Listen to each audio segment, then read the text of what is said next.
당신의 삶의 잔잔한 물가와 같은 평온함이, 당신의 삶에 쉴 만한 푸른 초장과 같은 쉼이 오늘 하루도 가득 넘치시길 소망합니다. 영상 시청 후 마음에 울림이 있으시다면 구독과 좋아요 부탁드립니다. 안녕하세요. 잔잔한 물과 쉴 만한 초장입니다. 여러분들은 관상을 믿으시나요? 아니면 잘 알고 계시나요? 저는 처음에는 관상이 어디 있어 다 사람마다 다른 것이지 라고 생각했습니다. 물론 이것도 맞는 말이긴 하지만 관상이라는 것은 결국 오랜 시간 기록되어 내려오는 데이터와 같다고 보면 됩니다. 예를 들어 보자면 대체로 귓볼이 넓고 얼굴이 장대하면 부유하게 될 관상이다 라고 말하는데 귓볼이 넓고 얼굴이 커도 부유하지 못한 사람도 있지만 부유한 사람도 많았기에 이런 데이터를 가지고 관상학을 이야기하고 있죠. 이런 면에서 본다면 관상은 어느 정도 일리가 있는 말인 듯 합니다. 사람의 얼굴은 하나의 풍경이라는 말이 있습니다. 폭이 깊은 풍경화와 같으며 또한 사람의 얼굴은 결코 거짓말을 하지 않는다고 합니다. 오늘은 이렇게 생긴 사람은 이런 일이 생긴다 등의 관상학적 내용보다는 관상을 바꾸고 타인의 내면을 탐구하며 더 나아가서 맑은 영혼이 가진 세 가지의 모습에 대해 알아보려 합니다. 지금 시작합니다. 관상을 바꾸는 방법 중에 가장 효과가 좋은 것은 바로 웃는 얼굴을 하는 것이다. 웃으면 복이 와요 라는 말도 있듯이 행복해서 웃는 것이 아니라 웃어서 행복하다고 한다. 과학적으로 보자면 우리의 뇌는 지극히 단순해서 소리내어 웃는 것만으로도 도파민을 분출하고 마치 진짜로 내가 행복해서 웃는 것이라고 착각하게 만든다. 결과적으로 가짜 웃음일지라도 내 영혼에 쉼을 줄 수 있는 것이다. 오죽하면 군대에서 1분 동안 하하하 하고 웃는 아침 체조도 있겠는가. 관상학적으로 보자면 항상 인상 쓰고 입을 내밀고 불만스러운 표정을 하고 있으면 명이 짧고 화를 입게 된다고 한다. 반대로 입꼬리가 올라가여 동시에 광대도 승천하고 눈이 반달로 웃는 형상이 되면 일이 풀리고 뜻밖의 행운을 만나게 된다고 한다. 나의 인상을 바꾸는 가장 쉬운 방법이 웃는 것뿐인데 안 할 이유가 전혀 없는 것이다. 지금부터라도 호탕하게 하하하 하고 웃어보라. 진짜로 삶에 웃을 일만 가득 넘치게 될 것이다. 웃을 일이 없는데 어떻게 웃냐고 반문할 수도 있다. 가만 생각해보면 답은 쉽다. 웃을 일이 정녕 없을까? 당신이 당연하게도 눈을 뜬 오늘 아침은 누군가가 그토록 바라던 내일이라는 말도 있지 않은가? 누구의 도움 없이 수저를 들고 밥을 입에 넣고 용변을 본 다음 스스로 뒤처리를 하는 것. 이 모든 것은 당연한 것이 아닌 감사하고 행복한 일인 것이다. 그렇기에 웃을 일은 이렇게나 많다. 웃음이 나오지 않는다면 시간을 정해놓고 30초간 호탕하게 웃어보라. 분명 삶의 생기가 넘치고 활력이 돌 것이다. 또한 관상이나 사주 등에 매료되어 나를 그곳에 가두지 마라. 누구는 내 관상은 이러이러해서 난 뭐래도 안 될 거야 라고 생각한다. 혹은 내 관상은 부자가 될 관상이라고 했으니 가만히 있어도 될 거야 라고 잘못되게 생각한다. 말 그대로 관상은 데이터일 뿐이다. 그 누구도 그대로 살아갈 수 없으며 만약에 관상대로만 인생이 펼쳐진다면 부자의 관상으로 모두 성형을 하지 않겠는가? 그러니 관상이나 사주 등에 나의 미래를 걸지 말고 지금 현재의 최선을 다하는 삶을 살아라. 그것이 나의 관상을 바꾸는 길이며 나의 찬란한 미래에 꼭 필요한 일인 것이다.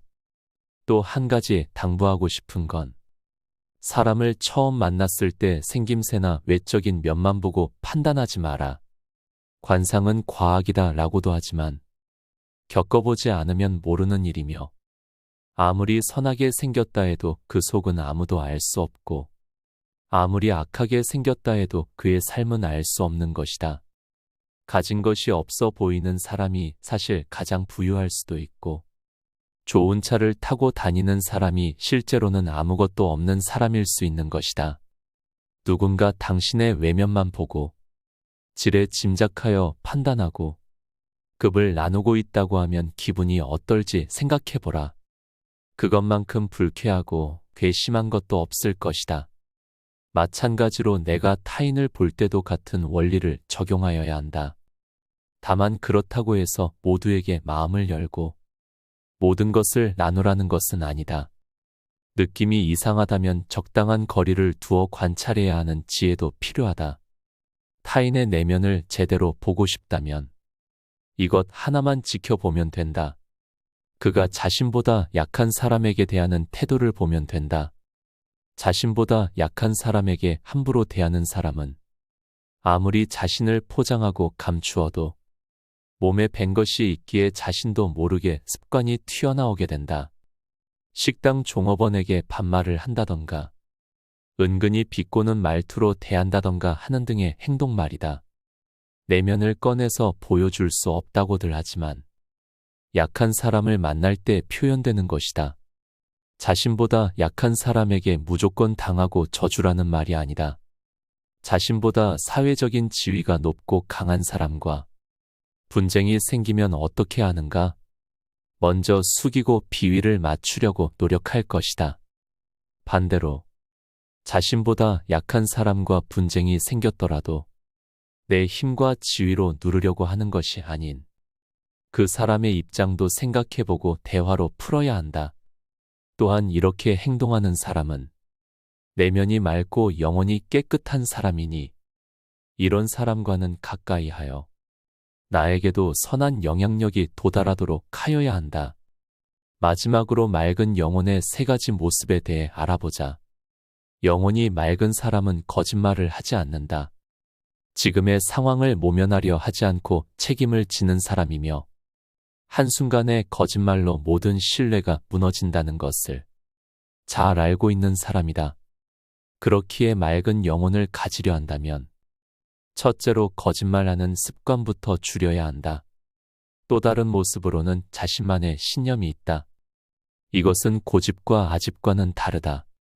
고집이나 아집은 나의 생각을 다른 사람에게 관철시키고 통하지 않으면 승질을 부리지만 신념을 확고히 가진 사람은 자신의 신념을 다른 누군가에게 강요하지 않고 오로지 자신 스스로 지키며 자존감을 세워가는 사람이다.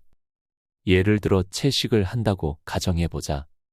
누군가는 동물을 사랑하는 마음과 신념으로 채식을 하며 육식을 하는 사람들 또한 존중하며 어울리고 살아가지만 누군가는 동물을 사랑해야 한다고 주장하면서 육식을 하는 사람들을 미개하다고 손가락질한다. 이것은 종이 한 장 차이지만 엄청난 결과를 가져온다. 그러니 맑은 영혼을 위해 신념을 가지고 신념을 가졌다면 나 스스로 그것을 지키기 위해 노력하고 타인에게 강요하지 말길 바란다. 마지막으로 맑은 영혼을 가지기 위해서는 항상 감사해야 한다. 무슨 일이든지 감사하는 사람에게는 악한 마음이 생길 틈이 없으며 악한 마음이 생기더라도 그 마음 또한 감사함으로 이겨내기에 그의 영혼은 매우 맑다고 말할 수 있는 것이다. 또한 감사는 또 다른 감사할 거리를 불러오게 되고 이것이 쌓이고 쌓여 찬란한 미래를 이룬다는 것을 잊지 말길 바란다.